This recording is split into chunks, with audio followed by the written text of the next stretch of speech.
Mwebale nnyo genda maaso n'okubanga mutugattako n'okusubscribinga n'okugoberera. Amanya gange nze Wasemanuel. Obulamu buli butya? Osubscribinga ku mikutu ebiri okuli kwa Trust Media saako n'omukutu gwa Waswa my YouTube channel. Nze mbeerako kutuusaako bino kubanga omanya. Bivu Organic Access Building Lubaga Road omusawo omukugu omutendeke. Genda ofuna eddagala amanyi g'ekisajja. Erya wake up call. Mugambe eddagala alikuwe. Osobola okubanga otereza obulamu bwo mu kisenge. Oba oli mukyala ligulire ebbaawo. Happiness esanyu baliryo teiba lya mulala. So far yo wamwe meto sadi gulira kugendo limugulire litumye ajali ku deliveryingira. Omukulu Mr. Uganda okuva Saudi Arabia. He's a very good artist. Mumunonye ko bane subscribing ku music we ku kitimba. N'abali Saudi abakola bupate mu mukyaze mukulu oyo Mr. Uganda Facebook ona kwali. Mumunonye mu Saudi omumanyi agenda bayimbire. Then mu abanoonya bamafina yabagamba guno mwezi twagumwa kozya yatugamba tubanyonyole mutegere ekyokola. So abamunoonya wali ku kizimbe kya Kamwese ekipya shopping mall enungi eyo wali mamafina omusanga mwabagenda okukola ne business mwemba mugendayo business oyagala manya business bazikola counseling n'ebirala gendayo kale kakati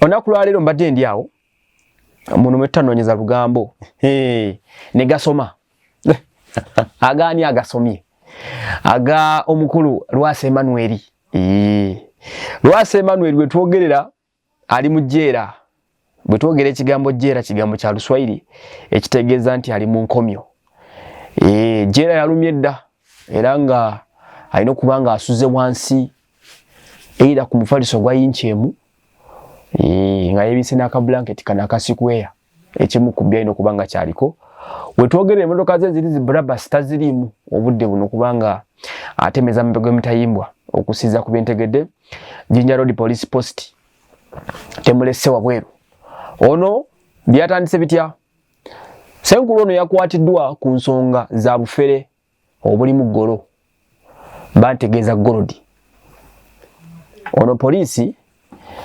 ekwasaganya ebya mining oba ebyokusima ebyobugaga by'omuttaka ye yasobodde okubanga emulyawo over omanyi police naye eri mu departments kati mulimu police department eyo gye bayita Police Mineral Protection Unit PMPU eno nga ye yasobodde okubanga emuzingako agende annyonnyole ku lwaki yafeera abasajja abasipaana n'abafeera gold.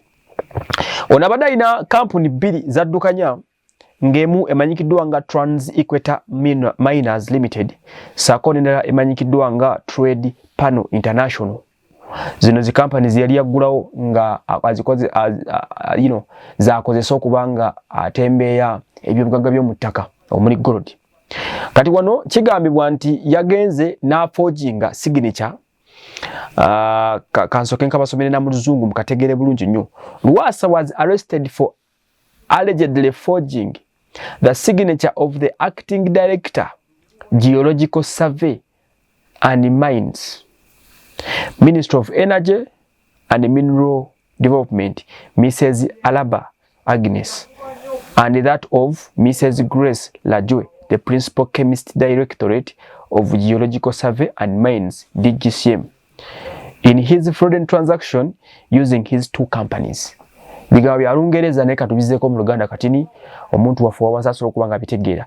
Kigambibwa nti Ssenkagala ono Lwasa Emmanuel yakwatiddwa oluvannyuma lw'okutetenkanya emikono egy'abakulu bana babiri okuli omukulu akola nga akulira oba gumita director akulira ekitongole ekikola ku by'omuttaka Geological Surveys and Mines omukyala amanyikiddwa nga Mrs. Alaba Agnes mu ministry eri eya Energy and Mineral Development saako n'omukono gw'omukyala Grace Lajwe ono nga ye Principal Chemist mu DGSM era nakyo kitongole kyekimu ekyo nga yakozesa bino okulabika nti abigattagatta mu companies ziziri zenjogeddeko ebbiri okuli Airtrans badde nkyagamba nti mu companies zeziri ebbiri ezenayogeddeko wali waggulu okuli ya Trade Panel ne ya Trans-Equator. So kati bwamala okukola forgery webyo ebintu okusinzira ku gamuwandiikiddwako Ssenkagala ono yakwatiddwa ku akedi emanyikiddwa nga Najja Nankumbi ne bamulyawo era bwe batebagenda okumaliriza nga bamutise mu nzirusi za poliisi ne bamuwerekeza amakage agali ku Mityana Road basobola okubanga bagakuba check up n'okugaza. Senkagalo no byatusiddwa ku makage akigambibwa nti yaganye poliisi okugasaakinga nga chairman taliwo era bwe batyo chairman yasobodde okubanga atuuka ow'ekitundu ekyo nawa police permission okusobola okubanga ekola survey n'okusaakinga amaka g'omukulu amanyikiddwa nga Lwasa Emmanuel. Bwe batyo bamaze okusaakinga ennyumba akigambibwa nti balina kye bazuddemu omukulu Lwasa ne bamuwolekeza munda eyo ne bamuwolekeza okugenda okumusiba.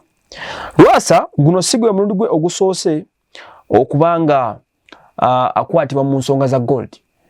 Yakwatibwako omwaka oguwedde era bwe yalabikira mu nsonga z'okufera aba China miliyoni 2 eza Uganda nga nabo abasuubiza okubaguza gold. Emboozi za Lwasa okubanga adiringira mu gold zirudde nga ziwulikika era nga bw'obuuza egimu ku mirimu Lwasa gyakola akubanga abantu bangi babadde nga beebuuza Lwasa sente azijjawa. Abamu ku batono babadde bamanyi nti Lwasa abatamanyi nnyo Lwasa balowooza Lwasa badaddukanya amabaala ge okuli ya tavern e Masaka saako ne Lwasa Events ne Lwasa Gardens nebirala naye ebyo bw'obitunula tebibalansinga na sente mukulu no zalina soka ne kibadde behind kuba tava ku nnyonyi 24/7 aba atambula abadde nga yerimbika mu ku trading mines zino ebyobusuubuzi eby'obugaga by'omu ttaka ekitegeeza nti abayita liringira mu gold eka n'ebisigadde so kubanga badayinangamu akasente akawerako so nolwekyo bamulidde ng'omwaka ogwedde bamulya kati omwaka ogwedde banga bamukwata osobola okugamba guli omwaka ogwedde wali osobola okumusaasiramukko n'omusaasiramukko nonga waye musajja waffe kiki naye ate omulundi guno baba mugase mu nsonga zimu kitegeeza nti waba waliwo ebiri follow-up kozi luli bamukwatira mu China omulundi guno ate bamukutte agwikiriza bannaffe abo abamanyikiddwa nga abasipaini n'asobola okubanga abalyawo over n'atabaganya so nolwekyo katumulindo omukulu Senkagalo ono asobola okubanga atulaba ekyo ekiddako munange ebintu si byangu bwe tuwabeera nnyo mu mawulire nabagambako emabega nti amawulire gano ekisooka gasiriwaza naddala nga tewagasoma oba nga togamanyi. Amawulire galeeta omuzungu kyayita excitement eyo bw'ogikwata obubi ogenda okumaliriza nga excitement ereese ebizibu ekisooka gakwambula ne gakuteeka mu public bw'obanga omanyi nti odiringira mu bintu ebirimu blood money oba ebirimu sente ez'akavuyo kyandibadde kirungi amawulire n'ogabeera ebbali. Lwasa ono singa teyajja nnyo mu media kubeera nga buli kaseera bamwogerako osanga yandibadde asobola okukuba ziddiru ze mu mpolampola ne zitambula naye kati bw'okeera ku makya n'odiringa n'abasajja nga abasipaana ensi yafuuka global village nti omuntu abeera mu America ng'anoonya akunoonya Uganda nga buli kimu kiri ku fingertip oba kitegeera bulungi nnyo. Abantu bangi abafeze abazungu abo ne babakubako sente empitirivu ennyo najja n'alya cover n'asirikira mu Uganda muno n'alya sente ze nga tewali amanyi waali naye olw'okuba nti ojja n'ospendinga sente n'obeera amawulire weerabira nti emabega olina emisango weerabira nti ogenda kuzuukusa emizimu gy'abaafa so kati kifuuka kyangu nnyo eri abo abakunoonya okusobola okuba nga bakufuna mu mbeera yonna eyeetaagisa basobole okuba nga mwana bakulyamu ez'amangu. Kale nno ensonga bwetyo bwe ziri ezikwatagana n'omukulu oyo Lwasa tumusaasiddeko nnyo. Lwasa nabagamba nti abadde nnyo mu mawulire for so many bad reasons. Abadde nnyo mu mawulire ku nsonga bawulira emboozi za Lwasa ezisinga obungi talina nnyo mboozi eri awo gy'ogamba nti alina emboozi yamuleeta amawulire ngeri either ngeri conducive oba ng'ezimba eggwanga oba ng'erina kyezimba ku society okuggyako okubeera mu stories ezijjudde obuvuyo obutategeerekeka. Yatandikiranga ku biboozi by'aba Desire Luzinda byajjanga mpola Lwasa akoze bw'ati Lwasa akoze bw'ati Lwasa akoze kino Lwasa kati awo ne tuvaawo najja nalabikira mu biboozi bya Juliana Kanyomozi era teyalabikiramu mu bulungi yekuba ka selfie n'akategensi n'atunyonnyola nga bwe yali agenza okulya ssente ne Juliana. Ebyo babigwa Lwasa addamu okulabikira mu mawulire bya nabatanzi ebyo byatwalira omwaka nga mulamba na Lwasa nabatanzi Lwasa nabatanzi bigenda okugwa kati nga atali muza Angel era ogenda okumaliza ng'emboza Angel teziri muntu zirina kyezigatta ku public wabula okubeera nti zimuwebula bamwogerera ebigambo kuye byalinga bimukolera naye nga yabagambye nti gy'okoma okubeera mu butaala gy'okoma okusembeza abalabe bo gy'okoma okweyambula n'abo bakuyigga gye bakoma okumanya how easy to get you kati yingini ono Lwasa Emmanuel nti abaddengawo ng'akwasaganya ebintu bino mu mbeera ze it would have been easy for him to hide out naye olw'okuba ali nnyo mu public eye kyomusipaana amunoonya kyangu nnyo okutresinga n'okusuula enkesi